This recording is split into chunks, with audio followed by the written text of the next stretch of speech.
Prepárate para conocer una nueva etapa de tu año.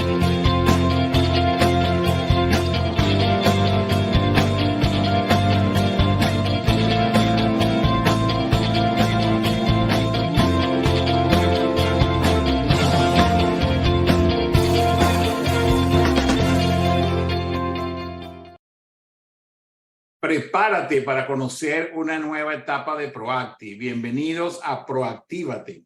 Es hora de proactivarse, de poder compartir a través de nuestros distinguidos invitados sus experiencias, trayectorias, casos de aprendizaje, tanto a nivel profesional como personal, en tres grandes áreas de enormes potencialidades: liderazgo todoterreno, coaching organizacional y experiencias de servicio.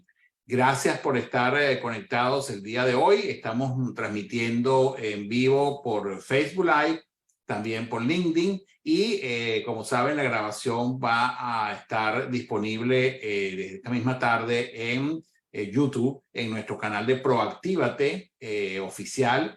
Los invitamos a suscribirse a nuestro canal y poder contribuir también con sus comentarios, opiniones y con su feedback con respecto a esta maravillosa entrevista que vamos a hacer el día de hoy. También les quiero decir que hoy es un día sumamente especial para mí. Y eso tiene que ver con que hoy estoy de cumpleaños. Así que bueno, es un privilegio estar acá activo, estar en movilización y saludando a toda esta maravillosa videoaudiencia que asisten a nuestro programa de Proactívate, y realmente agradecido con Dios y con la vida de todo lo que me brinda todos los días. Bueno, les comento también y les recuerdo suscribirse a las otras redes. En LinkedIn, @SomosProacti, en Facebook soy Francisco Duarte, para que puedan también seguirnos a través de nuestras redes y poder disfrutar de los contenidos que publicamos. Así que bueno, gracias a las felicitaciones que están enviando por el chat y ya continuaremos. El invitado de hoy es un invitado, yo diría que es la primera vez que tenemos un invitado que trabaje específicamente sobre el tema de cultura de gestión de riesgos. Y es un área pues sumamente importante y sensible. Y siento que el tema de liderazgo, y sobre todo el tema de liderazgo todoterreno, tiene mucho que ver justamente con la previsión que podemos tener organizacionalmente con respecto a la construcción de una cultura de gestión de riesgo. El invitado de hoy es un economista de profesión. Su nombre es Alfredo Juncosa. Gracias, Alfredo, por por haber aceptado la invitación. Y les comento que Alfredo tiene pues una trayectoria importantísima a nivel de su área de experticia. Tiene más de 30 años de experiencia en todo lo que es el tema de justamente gestión de riesgos. Actualmente es CEO de una empresa que se dedica a dar consultoría y entrenar en esta área, y ha sido presidente, ha sido partícipe de distintas organizaciones, entre ellos de la Cámara Junior Internacional. Alfredo es una persona bueno, con una trayectoria profesional impecable, y nos agrada y es un privilegio poder tenerlo hoy entre nuestros invitados, y sabemos que vamos a tener un gran valor agregado a partir de lo que nos comente sobre cómo crear una cultura de gestión de riesgo en las organizaciones, que así se llama el tema que hemos elegido para esta entrevista. Bienvenido, Alfredo Juncosa, a Proactívate. El micrófono queda de tu lado. Bueno, muchísimas gracias, Francisco. Gracias por esta oportunidad de compartir con ustedes. Y no quiero seguir adelante sin felicitarte por tu cumpleaños. Sé que no solamente va a ser un día especial, sino serán varios días especiales, como acostumbramos a celebrar a veces los latinos, ¿no? Muchísimas gracias a todos los que están conectados y a los que vayan a conectarse. Gracias, Alfredo. Realmente agradecido por esas felicitaciones. Alfredo, el tema de nuestra entrevista justamente tiene que ver con esa creación de la necesidad de prevención de riesgos, ¿verdad? Tengo la percepción de que normalmente a nivel organizacional existe una creencia de que nunca pasará nada. Básicamente el tema de las incertidumbres, el tema de los riesgos, parece que no está muy afianzado hasta los momentos. La pregunta que quiero hacerte es, ¿dónde se genera esa creencia acerca de la no necesidad de una prevención de riesgos? Mira, yo creo que se basa principalmente en dos elementos. Una, la falta de conocimiento y otro, un tema actitudinal. Desde el punto de vista de falta de conocimiento, es sencillamente porque no se ha tomado el interés en conocer, en saber el impacto que tiene la gestión de riesgos para factores tan importantes como la rentabilidad de una organización, ¿ok? Y, y sencillamente las organizaciones, indistintamente de la naturaleza, de la misión, de la visión, se crean para generar ganancia, ¿ok? Cuando en un momento dado se deja la seguridad a un lado y se deja, por tanto, las medidas preventivas a un lado, eso te va a impactar directamente en la rentabilidad y en toda una serie de factores. Entonces, uno es definitivamente el desconocimiento de que esto sucede, de que esto pasa, de que esto es real, ¿ok? Y se le dan otras explicaciones a esos impactos. Explicaciones que están basadas también en ignorancia de elementos y de factores fundamentales en temas de prevención y de seguridad. El otro es un tema actitudinal y básicamente viene de la alta dirección muchas veces. Es esta alta dirección que no cree en la seguridad, esta alta dirección que se ha acostumbrado a tener una organización reactiva, a que sencillamente tienen unas unidades de gestión de riesgo o unas unidades de seguridad o protección que son bomberos, pensando que esos costos reactivos son costos naturales dentro de la organización y eso no es así. Así es. Entonces, fíjate que interesante todo esto que planteas, porque pues, tú eres un director no solamente de tu empresa de Smart Risk Consulting, sino que también perteneces a todo lo que es el equipo y además preside lo que es la Fundación Internacional para la Protección de Oficiales, ¿no? ¿Cómo este tema de la seguridad entonces agrega valor al negocio? Mira, esto agrega el valor al negocio siempre y cuando en primero haya una conciencia alrededor de la gestión de los riesgos. ¿Ok? ¿Mm? Eh, toda unidad de seguridad, toda unidad de protección debe tener como norte la visión y la misión de la organización. ¿Ok? Tiene, por ende, que agregar valor a los objetivos de la organización. Las unidades de seguridad, quizás más las de seguridad, llamando la seguridad las de safety y las de protección las de security. Generalmente las de safety tienen un poco más de trayectoria, tienen una serie de exigencias de carácter legal en los diferentes países, etcétera. Pero en el caso de security ha sido un poco más improvisada la gestión, a pesar que en los últimos años se ha logrado unos niveles de profesionalización importantes, ¿no? Pero hay que entender de que una unidad de protección no es una unidad que hay que tenerla porque no queda otra. Una unidad de protección no es una unidad que tiene que justificar su existencia en base al miedo. Tiene que justificar su existencia entendiendo que forma parte de una serie de unidades dentro de la organización y que por tanto tiene que justificar su existencia desde el punto de vista de rentabilidad, y hago mucha insistencia en esto, ¿ok?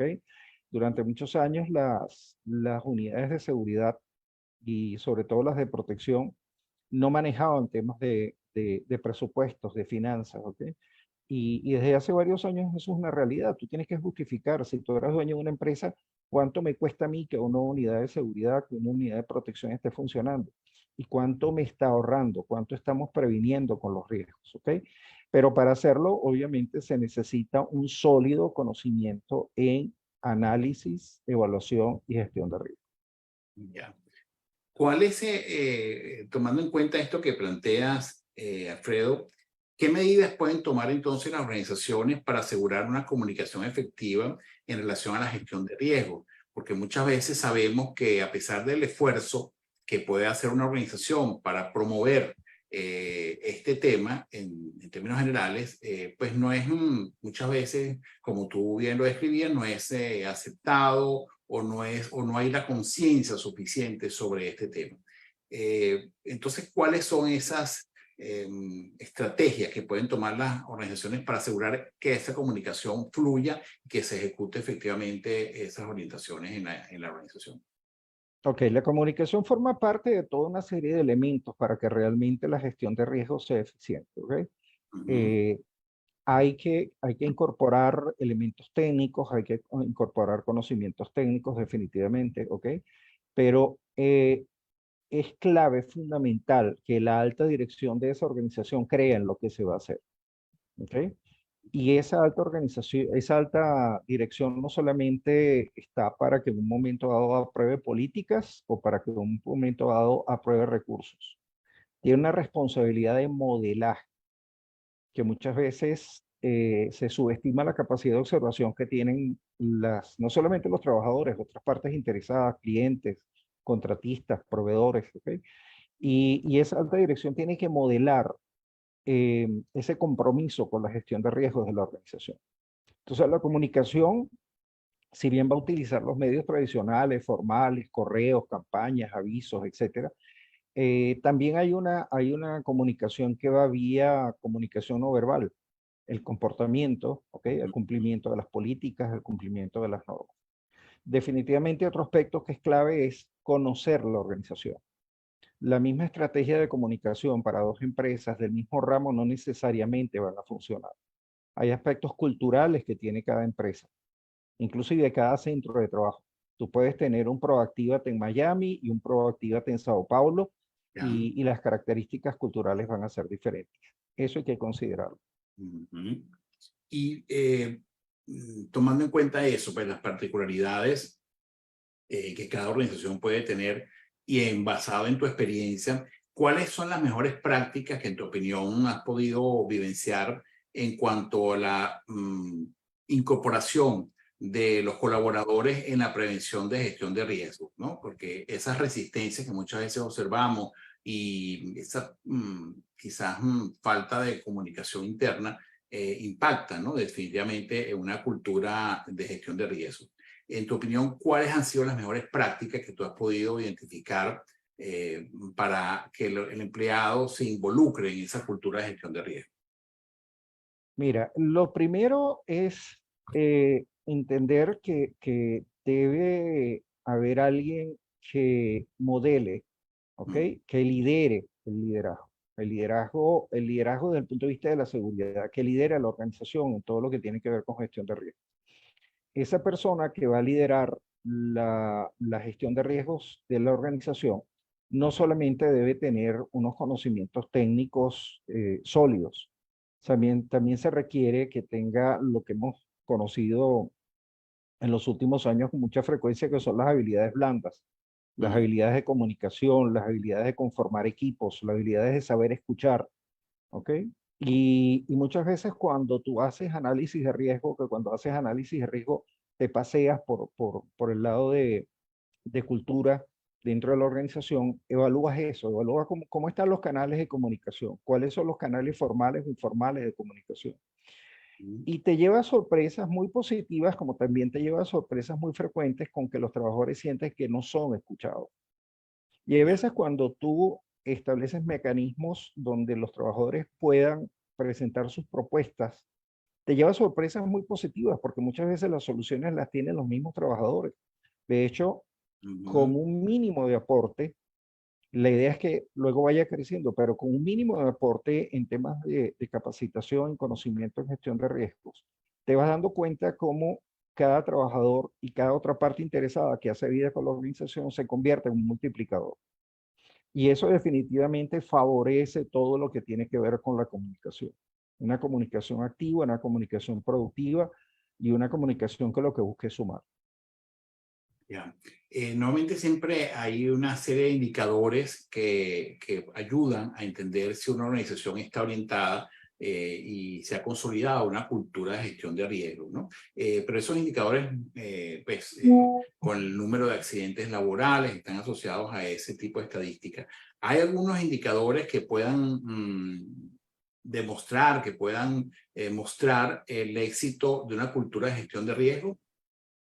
Muchísimo. muchísimo, porque la gestión de riesgo no está únicamente orientada a temas de delitos en el tema de security, ni Mm, está orientada exclusivamente a temas de accidentes laborales, enfermedades ocupacionales. ok. Detrás de todo esto hay que nuevamente entender que los indicadores que se establezcan en la organización tienen que decirme qué tan cerca o qué tan lejos estoy yo de cumplir los objetivos que a Ujú. su vez están apoyando la misión y la visión de la organización o los objetivos estratégicos de la organización. Entonces, uno de ellos, por ejemplo, es el cumplimiento del presupuesto. Otro de ellos es esas medidas preventivas o reactivas que se hayan implementado y que han evitado pérdidas a la organización. ¿Ok? Todo lo que tiene que ver, por ejemplo, cuando estamos implementando programas de capacitación en el área de seguridad, hay que medir los resultados de esos programas de capacitación. O sea, cómo eso está impactando en la gestión de riesgos y cómo está favoreciendo las medidas preventivas, la implementación de medidas preventivas de parte de toda la organización. El tema de seguridad y el tema de prevención y de gestión de riesgos no es de una cabeza que lleve nombre de un cargo, ¿ok? Tiene que lograrse que de alguna manera cada una de las personas que están relacionadas con la organización, escúchese bien, relacionadas, no únicamente los trabajadores, de alguna forma aporte para la gestión de riesgos. Ya. La reputación de una organización en términos de funcionamiento, y aquí tuvimos hace un par de meses como invitado a Ítalo Pisolante, que nos hablaba justamente del tema de indicadores de reputación organizacional. Quisiera que tu opinión, cómo se vincula ese tema de reputación organizacional para una organización que aspira a tener una gestión de riesgo sólida. Esa relación es proporcional a una gestión de riesgos. Mira, básicamente cuando estamos hablando de una organización que recibe servicios de protección o que tiene una unidad de protección, una unidad de gestión de riesgos, la recomendación fundamental es que implemente un sistema de gestión, ¿ok? Para esto hay normas ISO, hay la ISO 31000 de gestión de riesgo propiamente dicha, está la ISO 18788 que habla sobre sistemas de gestión de operaciones de seguridad privada, etcétera, etcétera, ¿ok? Hay 27000 de seguridad de la información, pero ¿por qué te las menciono? Porque todas tienen en común la atención en la gestión de riesgos reputacionales. O sea, lo que yo haga bien o yo haga mal en la gestión de riesgos va a tener un impacto directo en toda la organización y en las comunidades y en otras partes interesadas que incluso pueden ser entidades oficiales.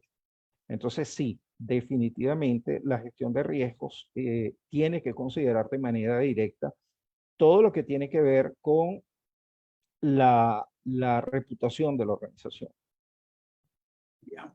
¿Cómo se vincula el tema de las innovaciones, estas recientes innovaciones tecnológicas, incluyendo todo el avance de la inteligencia artificial? ¿Cómo se vincula ese avance a nivel organizacional con la cultura de gestión de riesgo? Mira, me tocaste un tema que me apasiona muchísimo, que es el tema de inteligencia artificial. Eh, Definitivamente creo que la inteligencia artificial está marcando un antes y un después en todas las áreas del ser humano, pero específicamente en el tema de gestión de riesgos, está brindando una cantidad de herramientas extraordinarias que facilitan y agilizan la gestión de riesgos en general. Por otra parte, y esto no es nuevo, cada vez que sale una nueva tecnología, hay unos aportes muy positivos que agregan valor, pero también no tenemos que olvidarnos que hay unas amenazas que también son inteligentes y que tienen a veces muchos recursos y que se valen de esos recursos para precisamente convertirse en generar nuevos riesgos a partir de esas tecnologías, ¿no?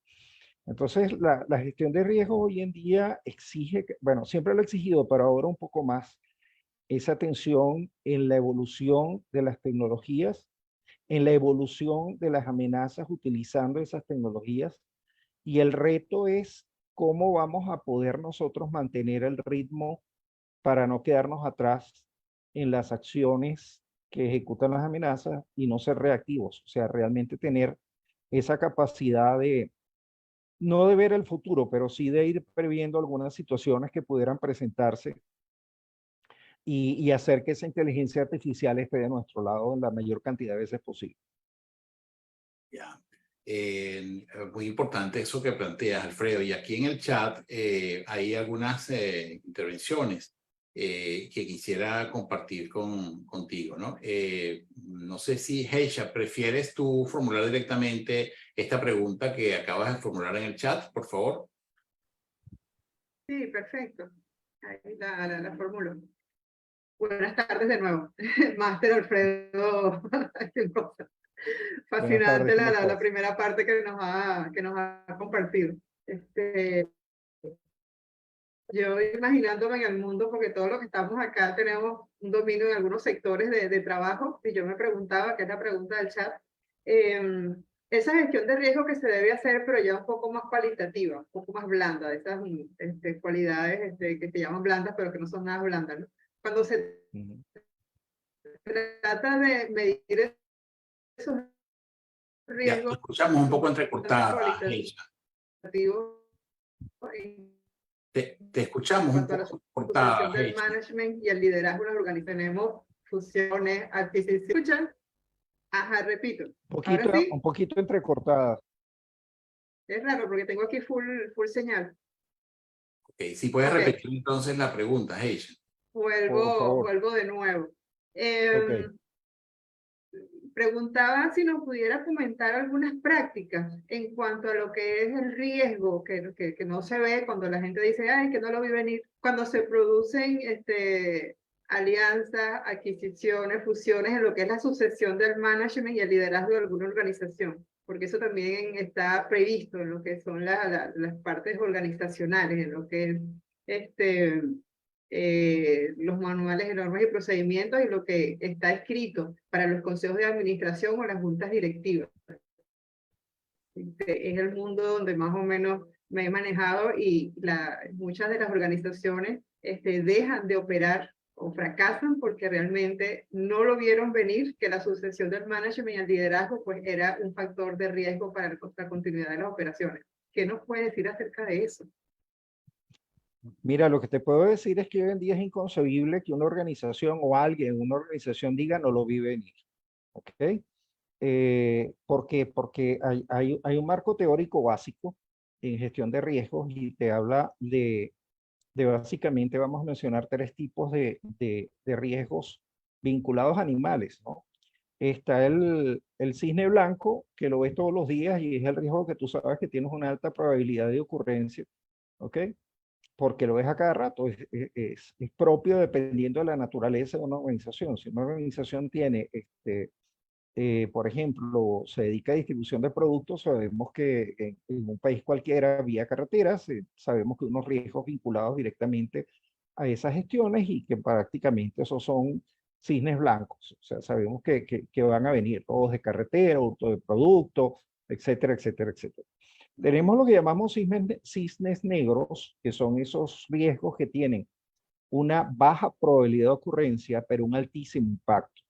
¿Ok? Por ejemplo, incendios. Los incendios no se dan a cada momento, pero cuando se dan impacta muy duro a una organización. ¿Ok? Uno de los cisnes negros más comunes. Hay gente que dice, no veíamos venir el COVID, pero es que si nosotros buscamos la historia científica, los registros, ya habían una cantidad de situaciones que se estaban presentando y que nos estaban diciendo tenemos una probabilidad de un riesgo biológico importante. ¿Ok? Ya habían estudios, ya habían casos, ya habían fallecidos, etcétera, etcétera. Eso es lo que nosotros en el tema, en el área de riesgo conocemos como rinoceronte gris. El rinoceronte gris, ¿qué hace cuando te va a investir? El primero hace una serie de movimientos con la cabeza, empieza a patear el piso, empieza a levantar polvo, te está diciendo, aquí estoy, te voy a investir, pero si tú volteas hacia un lado porque no lo quieres ver, te va a pasar por encima y te va a destrozar. ¿Ok? ¿Dónde es que hay que manejar estos riesgos? O sea, ¿cuál es la habilidad hoy en día para manejar estos riesgos? Sencillamente tener esa capacidad de análisis del entorno particular de cada organización, de cada área. ¿Ok? Eso es clave, eso es fundamental. Y hay que estar monitoreando el entorno. ¿Qué es difícil? Sí. Y es difícil no tanto porque no puedas tener un recurso humano importante, bien preparado. Es difícil porque acuérdate que hoy en día estamos inundados de información. Entonces tú tienes que saber tomar con pinzas cuál es la información que realmente te va a ser útil para tú hacer un análisis que a su vez te permita ir previendo situaciones de riesgo que te van a impactar. Ya. Alfredo, ¿qué medidas están tomando las empresas? Gracias, Geisha, por tu pregunta y a ti, Alfredo, por la respuesta, ¿no? ¿Qué medidas están tomando actualmente las empresas para gestionar eficazmente los riesgos cibernéticos? Que sabemos que uno de los principales riesgos actuales en un entorno digital cada vez más amenazante. Mira, yo diría que en paralelo hay dos medidas fundamentales. Primero, sí, reforzar todos los aspectos que tienen que ver con herramientas tecnológicas, ¿ok? Todo lo que son nuevos software, nuevos firewall, nuevos equipos, ¿ok? Se incorporaron dentro de todo esto teléfonos celulares, por ejemplo, tablas, portátiles, etcétera, porque estos usuarios que hoy en día tenemos, estos trabajadores que hoy en día tenemos, que como tú, bueno, como yo, por ejemplo, que trabajo desde mi casa hoy en día después del COVID, una parte importante de mi trabajo es nómada, si se quiere, eh, representa nuevos retos a las organizaciones. Antes tú tenías a 300, 400 trabajadores en una oficina y tú tenías cierto nivel de confianza en cuanto a los equipos que yo estoy utilizando, ¿ok? Para protegerme. Solo que ahora no es así. Ahora yo sé que tengo un trabajador que tiene un equipo, un teléfono o una computadora y que se está moviendo por cualquier parte y yo no estoy seguro si todo lo que yo le he dicho que haga lo está haciendo. Entonces ahí caemos en el otro punto, que es el de desarrollar una cultura de prevención. Tú podrás tener los mejores equipos que tú quieras, tú puedes tener la mejor tecnología, pero si el cumplimiento de las políticas de seguridad de la organización representa una pata coja dentro de las 4 patas que debe tener una empresa, sencillamente no vas a tener el nivel de eficiencia que tú deseas. Fíjate que hay un estudio que se hizo en Estados Unidos hace aproximadamente unos 2 años, donde decía que aproximadamente el 50% de los teléfonos celulares que se utilizaban para gestiones de trabajo no son de las empresas, son de uso particular. Entonces eso ya te deja una brecha en cuanto al uso, al buen uso o al mal uso que hagan del equipo, porque el trabajador pudiera decir, este es mi teléfono. Pero adicionalmente, habían 2 o 3 estadísticas bien importantes. No recuerdo la cifra exacta, me disculpa Francisco, pero sí una de ellas mencionaba que habían hurtos o robos de teléfonos y esos robos, esos delitos donde estaba afectada información de las empresas no se denunciaban. Y había una cantidad importante de equipos portátiles, computadoras y teléfonos donde a cada rato tenían que hacerse revisiones porque los usuarios no implementaban las medidas de seguridad. Entonces, en pocas palabras, siendo muy directo ya para responder lo que me preguntaste, tienes que reforzarlo desde el punto de vista tecnológico y se está haciendo, pero tienes que acompañar eso con un programa de concienciación y de capacitación permanente con tus trabajadores y los usuarios de los equipos. Ya. Sí, y es fundamental esto que planteas, porque yo asocio que muchas veces las políticas justamente de prevención de riesgo son consideradas de una manera grupal y quizás son entendidas de esa manera para poder ser aplicadas. Sin embargo, esto es un tema netamente, asocio yo, de proactividad, en los términos en que Stephen Covey define que es un ser proactivo. Es decir, mi responsabilidad individual en la prevención de riesgos, ¿no? En la medida que eso está bien posicionado en mí y estoy consciente de ese mundo de riesgos, con toda la tipología que tú señalabas anteriormente, ¿verdad? Asociándolo con conductas animales, efectivamente pues las probabilidades de un éxito en la prevención, pienso yo que van a ser más importantes, ¿no? Ahora bien, volviendo al tema de los datos y el manejo de los datos, ¿cuáles son esas mejores prácticas que en tu opinión se pueden garantizar para la calidad de los datos utilizados en los procesos de gestión de riesgos empresariales? Sobre todo ahora con este tema de inteligencia artificial y cómo se pueden abordar esos desafíos relacionados con el tema de la privacidad de los datos, ¿no? Y de la seguridad de los datos en este contexto. Bueno, mira, hay dos aspectos dentro de tu pregunta. Uno tiene que ver cuando yo voy a gestionar riesgos y utilizo datos, ¿ok? Utilizo data. Y lo otro es cuando estamos tratando de preservar esa data, ¿ok? Cuando estamos hablando de preservación de la data, sería implementar parte de lo que ya mencioné. O sea, el tema de una política de seguridad de la información, el tema de tecnologías, inversión en tecnologías que te refuerzan esas políticas de seguridad, hay conocimiento y capacitación de la gente y concienciación para hacer de la seguridad de la información algo permanente. Ahora, cuando estamos hablando, que es lo que entiendo también, que yo voy a gestionar riesgos y utilizo datos, hay que hacer una discriminación. Yo con datos nada más no hago nada. ¿Ok? Una cosa son datos, otra cosa es información y otra cosa es inteligencia.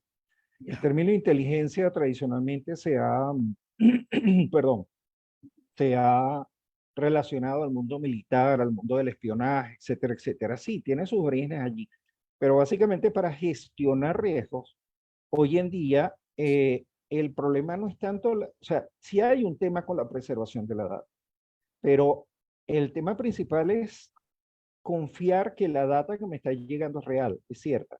Esto en primer lugar, porque hoy en día si se quiere, si, tú puedes ver el tema de información o de datos desde un punto de vista de hace años, que era que antes era muy difícil conseguir datos, antes era muy difícil conseguir información.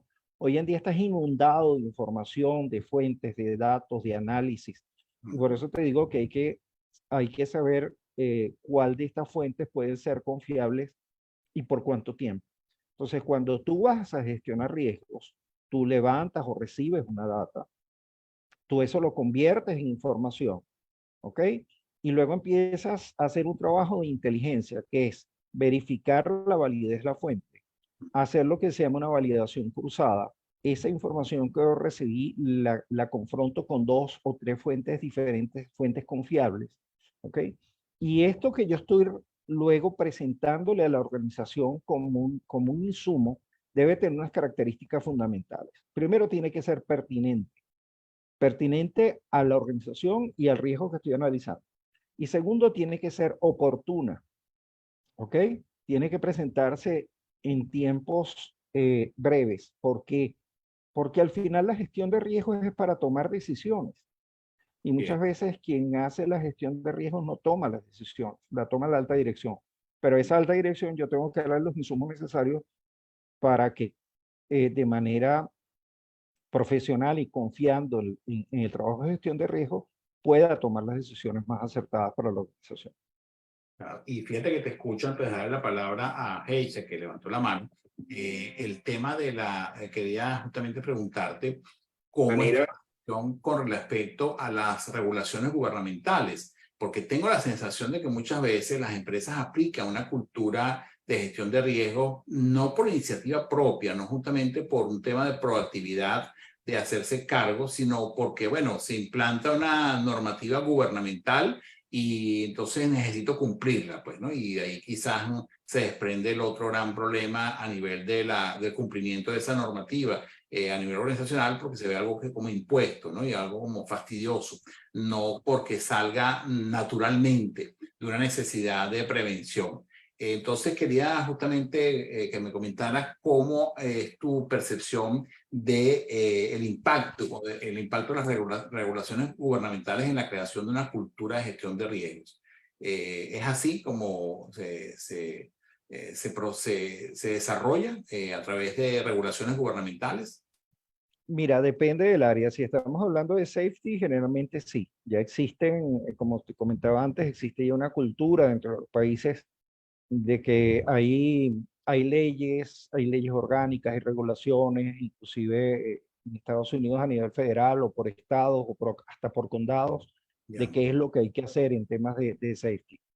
En el tema de security hay algunas particularidades. Todo lo que tiene que ver con compliance, cumplimiento, por lo general hay áreas empresariales que definitivamente son más objeto de revisión. Todo lo que tiene que ver con bancas, seguros, grandes corporaciones, incluso algunas petroleras, ¿ok?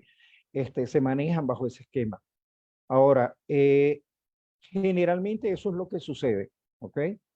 Las empresas que están, que cada vez son más afortunadamente, que están mirando con buenos ojos la práctica de la gestión de riesgos, es porque de alguna manera se han convencido de que esto impacta positivamente para su rentabilidad. Insisto mucho en este tema, porque es que al final, ¿para qué creas tú una empresa?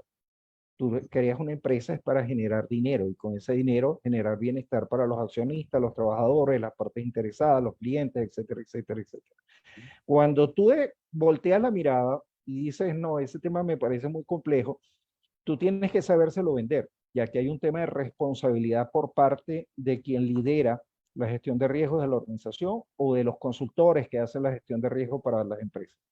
Tú tienes que saber venderle a esa alta dirección los beneficios de crear una cultura de prevención, de crear una cultura de gestión de riesgo, de aplicar metodologías, de aplicar sistemas de gestión.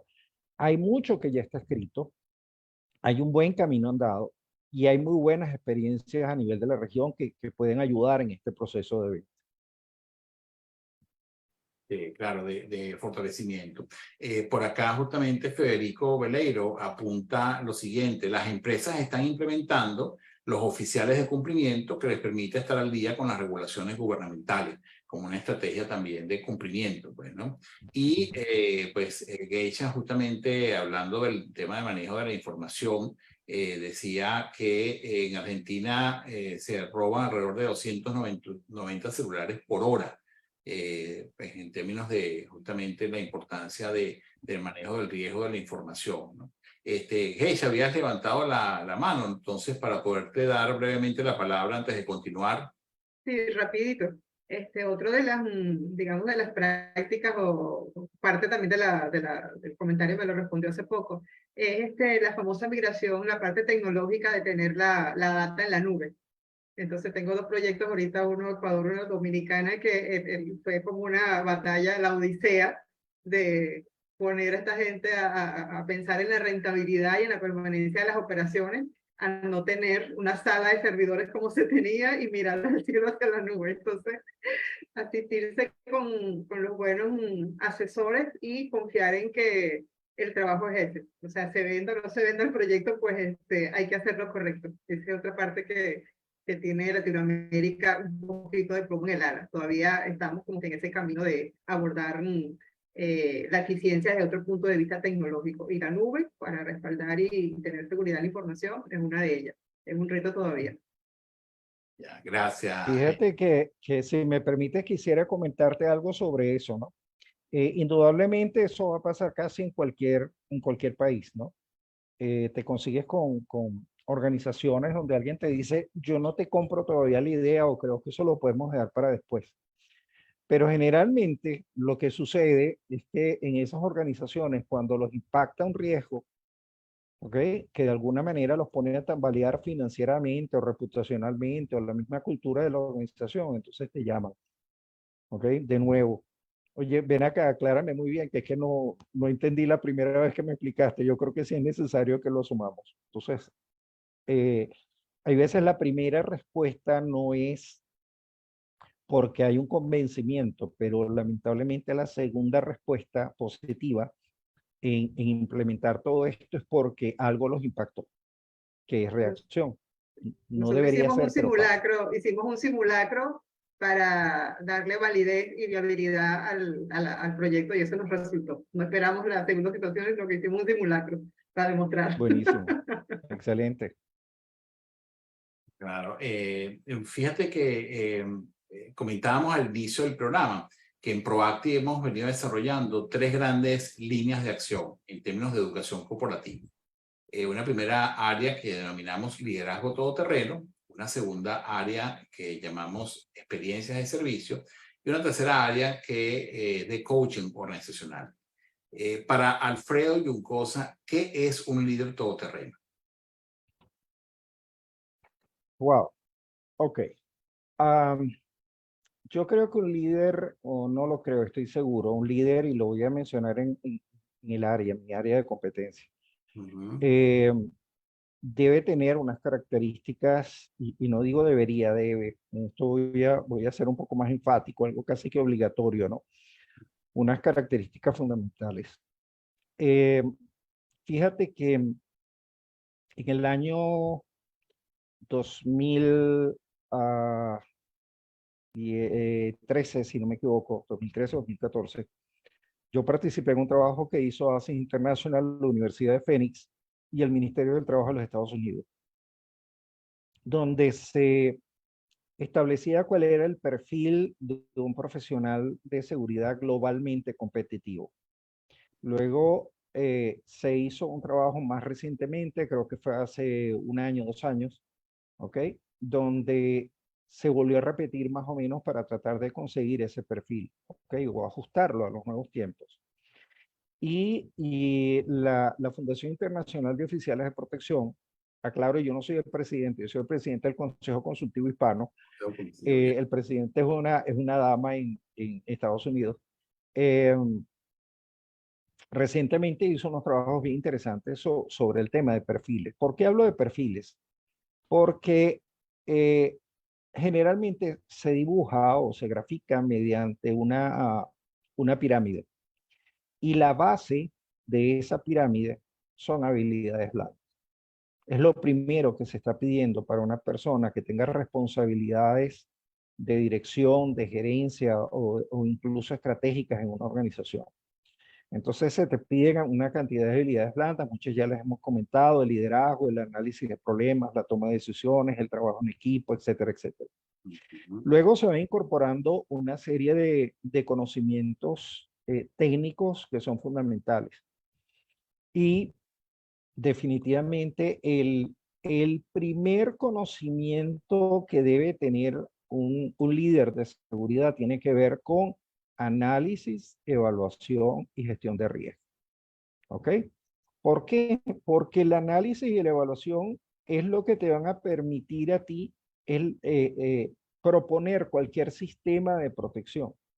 Es la génesis de cualquier sistema de protección. Es lo que te argumenta cualquier inversión que vaya a hacer una organización en proteger sus activos, tangibles o no tangibles.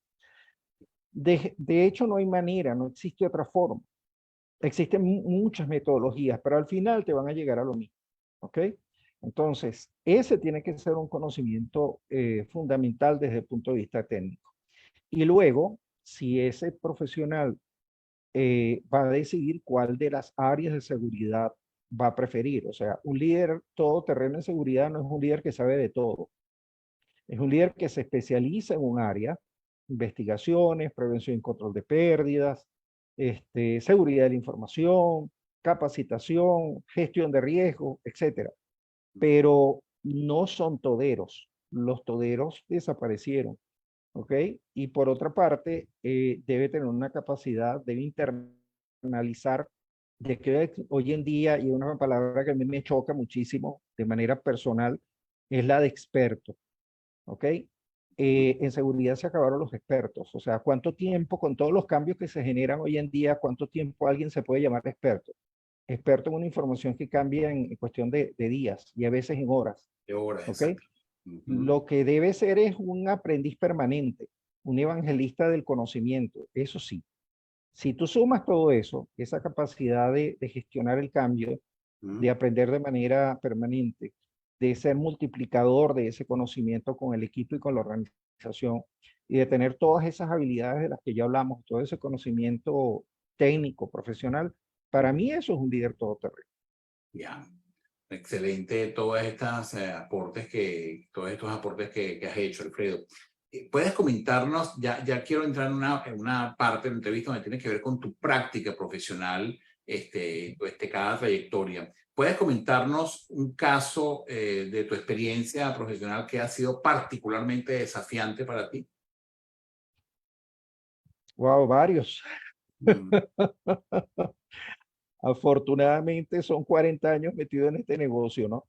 Este, fíjate, yo diría que hay etapas, ¿no? Una de ellas fue cuando empezó la pandemia.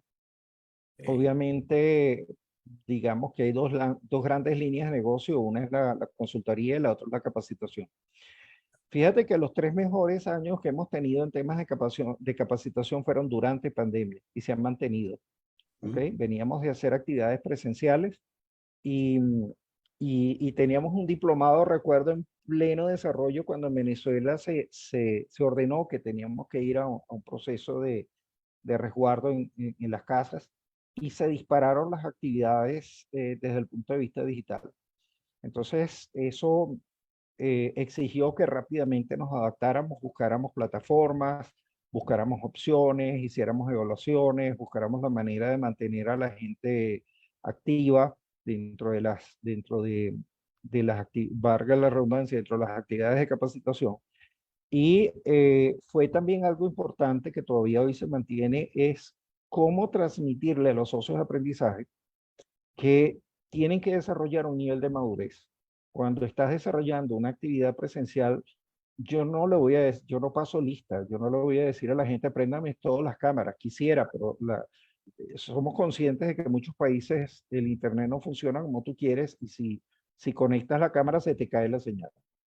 Entonces tiene que haber un nivel de madurez por parte del participante en cuanto a que yo confío en que tú estás allí y verifico, ¿no? Puedo confiar, pero igual verifico, hago preguntas, etcétera, etcétera. Ese cambio hacia el área digital definitivamente desde el punto de vista de lo que fue pandemia en capacitación y mm, después de la capacitación fue un reto importante que afortunadamente lo superamos y nos mantenemos en eso y tenemos una oferta importantísima, ¿ok? Que se mantiene todo el año.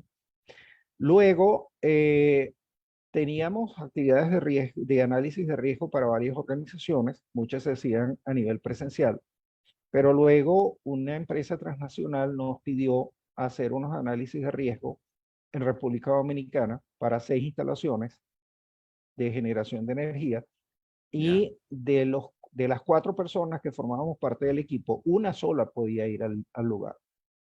Entonces, era un proyecto grande, importante, y logramos desarrollar una metodología que nos permitiera tener en tiempo real cierta información. Hemos tenido incluso casos donde no necesariamente esté nada más, donde el cliente ha tenido drones y hemos utilizado los drones para hacer levantamiento de información, lo que se llama visita de campo.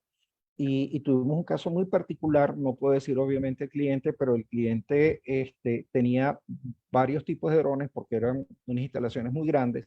ya, Hicimos algo interesantísimo que fue hasta jocoso para ellos, pero fue muy enriquecedor, que es cómo tú introduces drones en oficinas y cómo haces inspección dentro de las oficinas. Entonces, esto nos permitió desarrollar unas metodologías que te confieso no estaban pautadas, pero yo digo que los venezolanos tenemos una característica muy particular, por no decir los latinos, que es que somos muy resilientes. Si tenemos algún inconveniente para hacer algo, nos la ingeniamos, pero de alguna manera lo hacemos y lo hacemos bien. ya. Alfredo, quiero entrar ya a un espacio donde justamente quisiéramos conocer un poco más de Alfredo Lloncosa a nivel personal y a nivel también profesional. ¿Cuál es la decisión que desearías no haber tomado? Ninguna, porque las decisiones buenas o malas es la que me han hecho lo que soy hoy. Ok, exacto. O sea, entonces aceptas todas las decisiones que has tomado como parte de ese proceso, ¿no? Claro, por supuesto. Está bien. Fíjate, esta pregunta yo no se la he hecho aún a nadie, pero me llamó la atención de que siendo tu caso un tema justamente de prevención de riesgo, pienso que pudiera ser interesante, ¿no? Imagínate que vas en un avión, si vas en un avión y estuviera lleno de serpientes y solamente tú lo sabes. ¿Qué harías? Bueno, fíjate, te voy a dar una respuesta un poco jocosa, ¿no?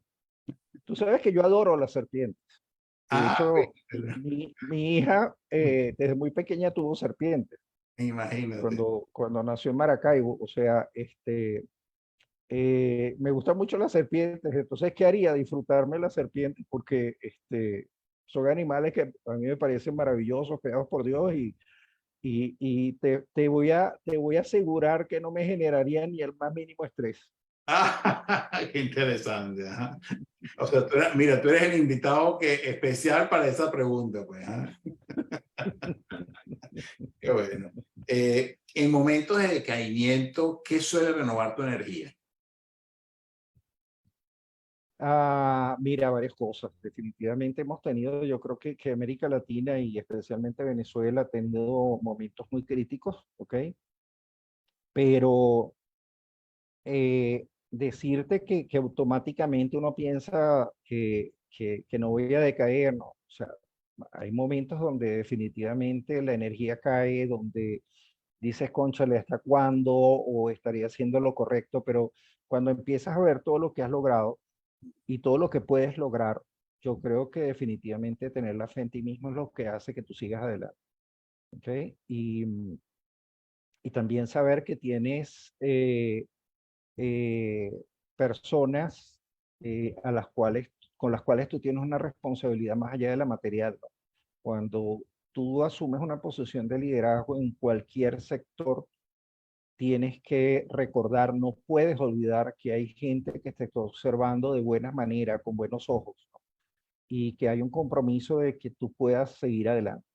Entonces, yo tengo una hija, yo tengo familiares, yo tengo amigos, yo tengo este, gente que trabaja conmigo y creo que tú puedes tener derecho hasta, si fuera el caso, de servirte un whisky, sentarte en un sofá y mirar al techo, pero luego que usted se tome el whisky, se seca los ojos, abre la puerta y presente la mejor sonrisa posible.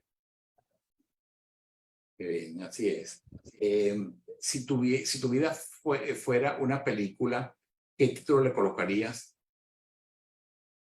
Si fuera el programa una película, Sí, no, el programa no. Si tu vida fuera una película, ¿qué título le pondrías a esa película? wow, esa pregunta está muy buena. Fíjate que me he hecho unas cuantas entrevistas y jamás me la habían hecho como esa. Eh, no sé, se la voy a robar, el título se lo voy a robar a un italiano, pero creo que la vida es bella.